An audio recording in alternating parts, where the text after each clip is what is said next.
आने वाले हैं, राम आने वाले हैं।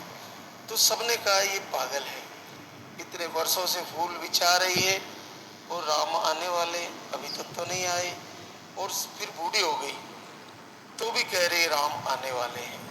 तो राम के पास जब मैसेज पहुंचा तो उन्होंने सोचा कि मैंने कब कहा इसको कि मैं आने वाला हूं, लेकिन चारों तरफ से ऐसा ओरा बन गया, ऐसा वाइब्रेशन बन गया, ऐसा तरंग बन गई, ऐसी लहर बन गई कि राम को मजबूर होके ढूंढते हुए शबरी की झोपड़िया में आना ही पड़ा। ये आपके संकल्प का पावर है। आपको इतनी पॉजिटिव ऊर्जा बना के रखनी है कि आपका निस्संदेह रिजल्ट आ जाए। आप खाना बनाते हो, भोजन बना रहे हैं, भोजन बना रहे, किसी बहना से बात चल रही है, पारिवारिक बात चल रही है, टेंशन क्रिएट हो रही है, व्यापार का घाटा, कोई लड़ाई झगड़ा, कोई लंबी बात चल रही है और आप खाना बना रहे हो। ऐसा मत करिए।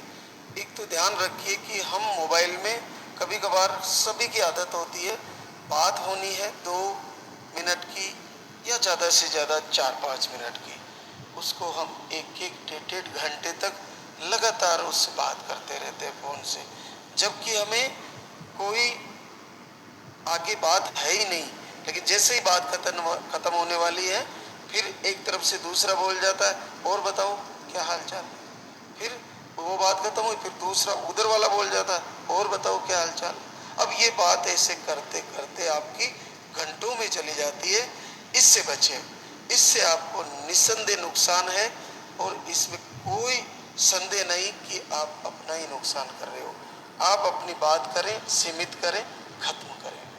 आप रसोई में खाना बना रही है मातृशक्ति, तो वहाँ लाल दागे सरकार की आरती चलाए, भजन चलाए, आप वंदना चलाए, और फिर उस खाने को बनाकर आप देखिए, आप अपने हस्बैंड को परोसिए, अपने परिवार में परोसिए, आप खुद खाइए।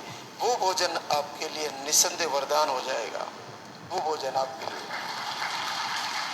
लेकिन आपकी किसी से बहस चल रही है, किसी से झगड़ा चल रहा है, फ़ोन में बहस हो रही है, या घर में ही झगड़ा चल रहा है, आप खाना बना रहे हो, वो खाना आपके लिए लो वाइब्रेशन पैदा करेगा, नुकसान करेगा आपके लिए, वो आपके लिए अहितकारी खाना बन जाएगा। तो आपको शब्दों का बोलना और सुनना दोनों पॉजिटिव संकल्प के साथ लेके चलना है, ये आपको ध्यान रखना है। और लंबी मोबाइल में बात करना कम कर दीजिए, और मोबाइल को पास ही रख दीजिए दूर थोड़ा सा, और उसमें आरती चलाइए, वंदना चलाइए, इस दरबार के संगीत चलाइए। और अब एक इससे ध्वनि से तरंग बनती है, तरंग मन तक जाती है, और मन के द्वारा शरीर पर असर करती है, और इसी ध्वनि से तरंग लहर बनती है, वो परमात्मा तक जाती है।